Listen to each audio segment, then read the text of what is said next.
que c'était assez simple.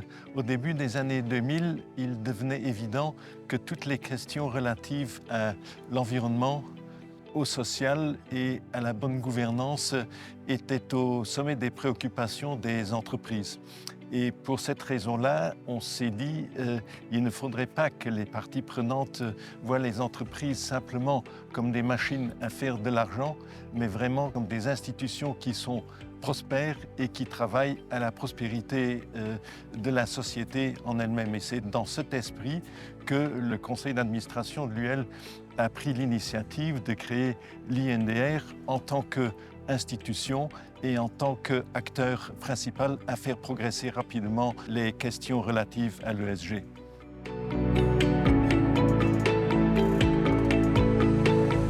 En fait, au début, on avait le choix.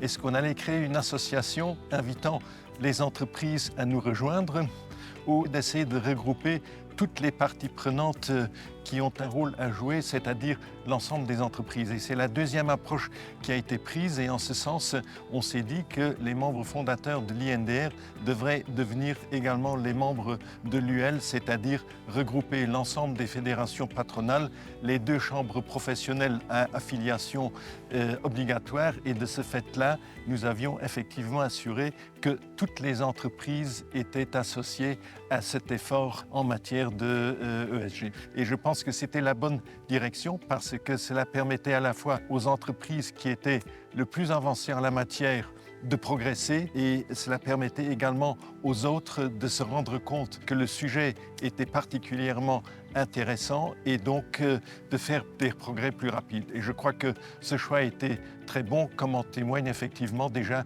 le grand nombre de sociétés qui sont labellisées aujourd'hui par l'INDR. Pour conclure, Happy Birthday INDR.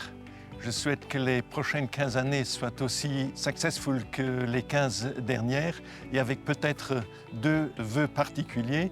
Le premier, c'est que le nombre d'entreprises qui soient labellisées augmente de façon exponentielle parce que c'est très important d'être labellisé puisque à ce moment-là, vous montrez à toutes vos parties prenantes en tant que chef d'entreprise que vous êtes mobilisé sur le sujet.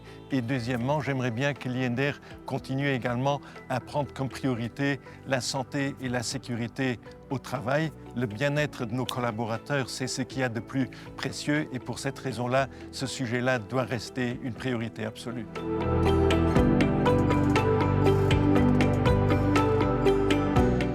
La première étude sur la RSE que nous avions réalisée au tout début de l'INDR a démontré que 7% des dirigeants seulement connaissaient la signification de la RSE.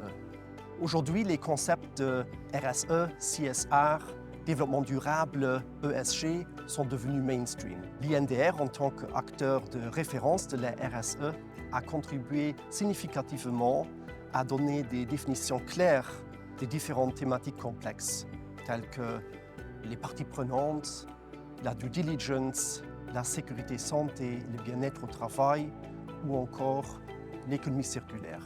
Nous avons développé le programme ESR pour accompagner les entreprises dans la mise en œuvre de ces nouvelles techniques de management responsable.